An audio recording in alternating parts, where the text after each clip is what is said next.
Ya, pertimbangan bisa dicari-cari, apalagi pertimbangannya karena katanya sopan.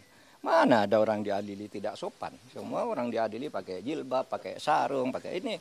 Itu enggak bisa karena punya anak. Semua maling punya anak. Kalau mau membebaskan orang, menurut saya yang dibebaskan maling-maling kecil dulu.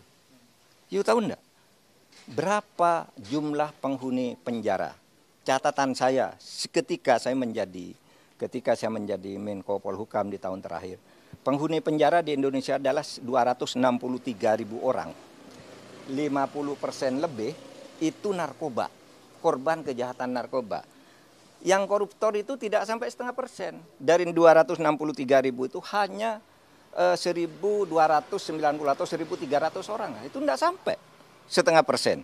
Kenapa kok ini yang diistimewakan? Yang pencuri ayam, korban narkoba, orang membunuh istrinya karena istrinya selingkuh, orang karena ditipu, orang membakar orang karena kalap gitu. Kenapa tidak itu aja yang dibebaskan kalau alasannya biar penjara penuh gitu.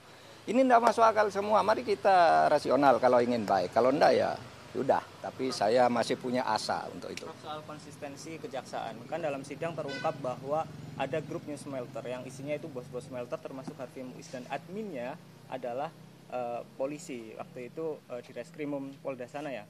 Sekarang udah jadi Direktur Tindak Pidana Narkoba Bareskrim, udah Brigjen ya gitu. Tapi di sidang nggak dipanggil jadi saksi, padahal dia jelas admin grup itu.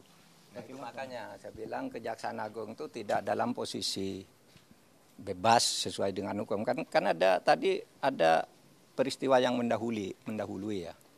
Ketika Kejaksaan Agung itu dibilang diteror, ini si Jampitsus dibuntuti kemana-mana, kemudian ada drone di sekitar Kejaksaan Agung dan sebagainya.